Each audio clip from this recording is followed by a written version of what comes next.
So here we are today. We're going to be doing a cabin filter replacement in the Mitsubishi Lancer. The way to go about it is you got to open the compartment here. You're going to have to remove it because the cabin filter is literally right behind it there. If you can see it, there's that one screw here and another screw at the top. Once we move this out of the way, we should be able to access it.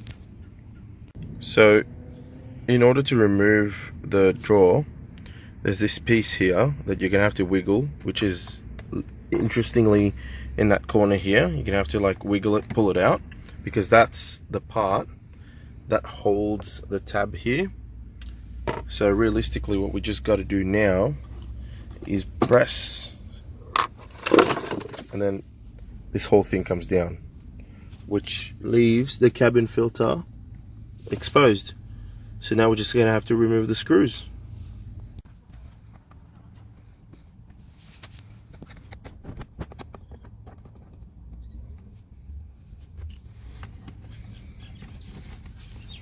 As I'm pulling it out, note that the airflow points down. So when we put the new one in, we'll have to make sure that we follow this arrow.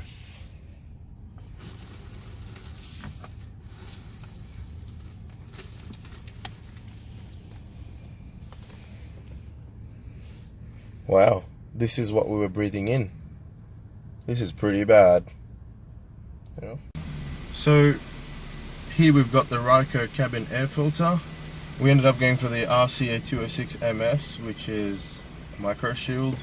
It's just a different type of filter, but considering what we've been through, I think with all the gunk that we took out recently, the micro filter might just do that. So let's have a look what's in the box.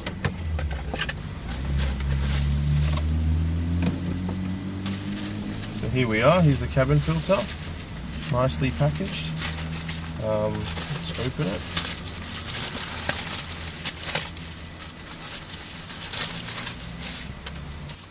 So here we are with the cabin filter. As you remember previously, we said the airflow was pointing down. So this should technically just fit as we slot it in. Here we go, just gently.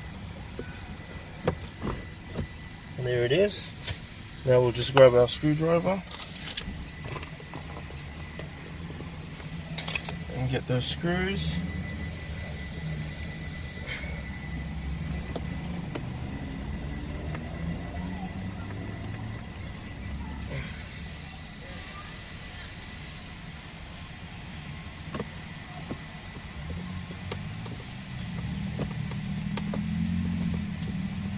Now that the cabin filter's in, we'll put everything back together the way it was. So first things first, I probably should have wiped all this down, but for the purposes of this video, I'll just show you how it goes. So these are the tabs here. They need to clip on here and here. So we'll just try to fit it. And that just sort of goes in. So on this side here, there's a tab. I just slightly push to the side as it goes in. So that's it in place now. So now if you follow me, there's this little tab here that goes on the driver's side piece here as it goes in. So we'll just fit that in. Now that I've clipped this back in and the tab is at the back there, it's just a matter of closing it. There you go, it's done.